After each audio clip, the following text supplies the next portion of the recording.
নমস্কাৰ, স্তুতি গোস্বামী নামৰ চেনেলটোলৈ পুনৰবাৰ সকলোকে স্বাগতম জনাইছোঁ। আজি মই আপোনালোকৰ মাজলৈ আগবঢ়াইছোঁ দহি কচু দি ৰন্ধা ছাগলী মাংসৰ এটা সহজ ৰেচিপি। ভিডিঅ'টো চাই কেনেকুৱা পাই কমেণ্ট কৰি জনাব আৰু যদি আপোনালোকে প্ৰথমবাৰৰ কাৰণে মোৰ চেনেলটো চাই আছে তেনেহ'লে চেনেলটো ছাবস্ক্ৰাইব কৰি লৈ যেন। এতিয়া বলক আমি ভিডিঅ'টোৰ মাজলৈ আগবঢ়াওঁ।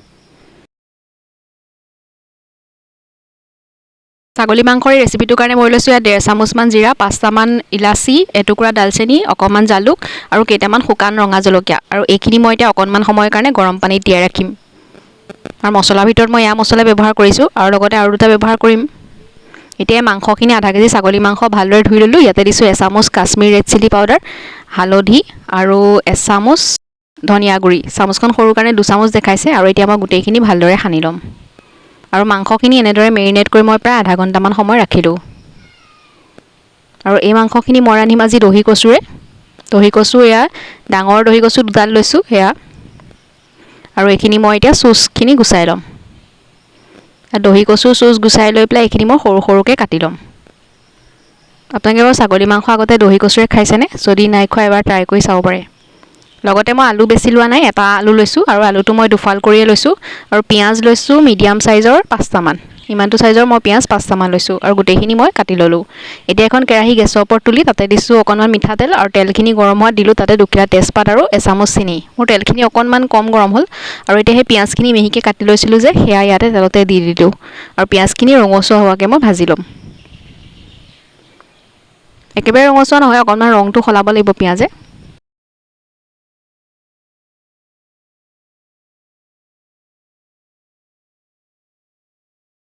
ইয়াৰ পিঁয়াজে অলপ ৰংটো সলালে এতিয়া মই যিখিনি মাংস মেৰিনেট কৰি ৰাখিছিলোঁ সেয়া ইয়াতে দি ল'লোঁ।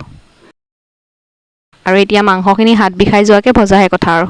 যিহেতু ছাগলী মাংস কুকাৰত নিধোঁ, কেৰাহীতে ৰান্ধিম, গতিকে গেছৰ ফ্লেমটো কম কৰি আপোনালোকে যিমান পাৰে সিমান ভাজিব লাগিব। মোৰ প্ৰায় 1 ঘণ্টামানেই ভজা হৈছিলে।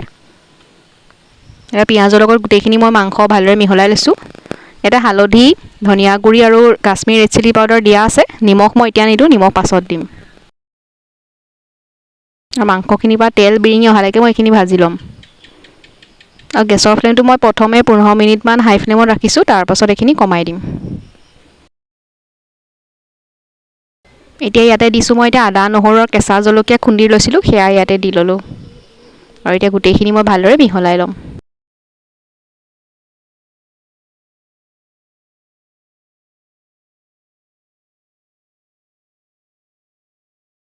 আৰু এতিয়া মই যিখিনি মছলা পানীত তিয়াই ৰাখিছিলোঁ যে সেয়া জিৰা, জালুক, ডালচেনি, ইলাচি সেইখিনি মই খুন্দি ল'লোঁ আৰু এতিয়া ইয়াতে দি লৈছোঁ। ইয়াতে মই 5-6টামান শুকান জলকীয়া দিছিলোঁ আৰু নহৰুখিনি খুন্দোতেও মই কেঁচা জলকীয়া 5-6টামান দিছোঁ। ভাবিছিলোঁ বহুত জ্বলা হ'ব, কিন্তু খাওঁতে গম পাইছোঁ ইমানো জ্বলা নাই হোৱা। আৰু জ্বলাটো আপোনালোকে নিজৰ পচন্দ অনুসৰি দিব। আৰু এতিয়া মই মছলাখিনি দিয়াৰ পাছত গোটেইখিনি তেল বিৰিঙি অহালৈকে ভাজি থাকিম। আৰু মছলাৰ বাতিটো অকণমান আওখালি পানী অকণমান দি দিলোঁ। এনেকৈ মই মাংসখিনি প্ৰায় আধা ঘণ্টা 40 মিনিটমান সময় ভাজিছোঁ ল' ফ্লেমত। আধা ঘণ্টামান ভজাৰ পাছত ইয়াত দেখিছে মাংসখিনিৰ ৰংটো সলনি হৈছে। এতিয়া মই যিখিনি দহি কচু আৰু আলু কাটি ৰাখিছিলোঁ সেয়া ইয়াতে দি ল'লোঁ। আলুটো দুফাল কৰিছিলোঁ, পাছত কিন্তু মই 4 টুকুৰা কৰি ল'লোঁ। আৰু গোটেইখিনি এতিয়া মিহলাই মিহলাই ভাজি থাকিম। আৰু এই দহি কচু আলু দিয়াৰ পাছতো মই মাংসখিনি প্ৰায় আধা ঘণ্টামানেই ভাজিছোঁ। কচুখিনি মই সৰু সৰুকৈ কাটিছোঁ আৰু এই কচুখিনি একেবাৰে গলি নাযায়, আপোনালোকে জানেই চাগে। আৰু আপোনালোকে ইয়াতকৈ ডাঙৰকৈও দিব পাৰে। আৰু এই দহি কচু আলু দিয়াৰ পাছতো মই মাংসখিনি গেছৰ ফ্লেমটো ল' কৰি প্ৰায় আধা ঘণ্টামান সময় ভাজিলোঁ। আৰু এতিয়াহে মই ইয়াত দিছোঁ আন্দাজমতে নিমখ। পানী নিদিওঁ, এতিয়া ঢাকন দি এইখিনি মই ভাজি থাকিম মাংসৰ পৰা তেল বিৰিঙি অহালৈকে। যিমানে ভাজিব সিমানেই ছাগলী মাংস খাবলৈ ভাল হ'ব। আপোনালোকে ইচ্ছা কৰিলে কুকাৰটো দিব পাৰে, মই এইটো কুকাৰ দি নাৰান্ধোঁ। আৰু এতিয়া মই ঢাকনি দি দিলোঁ। আৰু এয়া দেখিছে মাংসখিনিয়ে তেল এৰিছে। আৰু আচলতে মই ভাজোঁতে অলপ টাইমেই লাগিছে, কিন্তু আপোনালোকক মই গোটেইখিনি দেখুওৱা নাই, তেতিয়া গোটেইবোৰ দেখুৱাবলৈ গ'লে ভিডিঅ'টো বহুতেই দীঘল হৈ যাব। এয়া মাংসখিনিয়ে ধুনীয়াকৈ তেল এৰিছে আৰু কচুখিনিও ধুনীয়াকৈ মিলি গৈছে। তাতকৈ দহি কচু লণ্ডন হৈ নাযায় আৰু লগতে আলুখিনিও সিজিছে।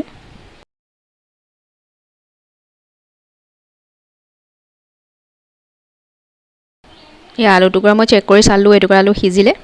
আৰু এতিয়া মই ইয়াতে দিছোঁ আন্দাজমতে পানী। মই একেবাৰে পনীয়া নকৰোঁ, অলপ গ্ৰেভি টাইপ বনাম, মই ইমানেই পানী দিছোঁ। আৰু পানী দিয়াৰ পাছত মই গোটেইখিনি ভালদৰে মিহলাই লৈছোঁ। পানী দিয়াৰ পাছতো মই মাংসখিনি প্ৰায় 15 পৰা 20 মিনিটমান সময় ঢাকন দি উতলিবলৈ দিছোঁ, গেছৰ ফ্লেমটো ল' কৰি। কিন্তু গোটেইখিনি আপোনালোকক দেখুওৱা নাই, আগতেই কৈছোঁ গোটেইবোৰ দেখুৱালে ভিডিঅ'টো দীঘল হ'ব। আৰু পানীৰ পৰিমাণ বেছিকৈ ঢাকনি নিদিব, ঢাকনিখনত তেল আৰু মছলা লাগি যায়। এয়া ফাইনেলি মই আপোনালোকক পানী দিয়াৰ 20 মিনিটমানৰ পাছত উতলাৰ পাছত এয়া ঢাকনিখন আঁতৰাই দেখুৱাইছোঁ। মাংস আমাৰ প্ৰায় ৰেডি হৈ গ'ল, ইমানটো পনীয়া কৰি ৰাখিছোঁ। ইয়াতকৈ পানী শুকাবলৈ নিদিওঁ আৰু ঠাণ্ডা হ'লে কাৰণ ডাঠেই হৈ যাব। আৰু মই এতিয়া গেছৰ ফ্লেমটো অফ কৰি দিম। আৰু পৰিৱেশনৰ কাৰণে ইয়াৰে অলপ মাংস মই এটা বাতিত এয়া উলিয়াই লৈছোঁ। দহি কচুৰে ৰন্ধা ছাগলী মাংসৰ ৰেচিপিটো চাই কেনেকুৱা পালে কমেণ্ট কৰিব। আৰু ভিডিঅ'টো শেষলৈকে চোৱাৰ কাৰণে সকলোলৈকে থাকিলে বহুত বহুত ধন্যবাদ। আৰু এতিয়া একেবাৰে সহজ ৰেচিপি হয়, আপোনালোকেও এবাৰ ট্ৰাই কৰি চাব।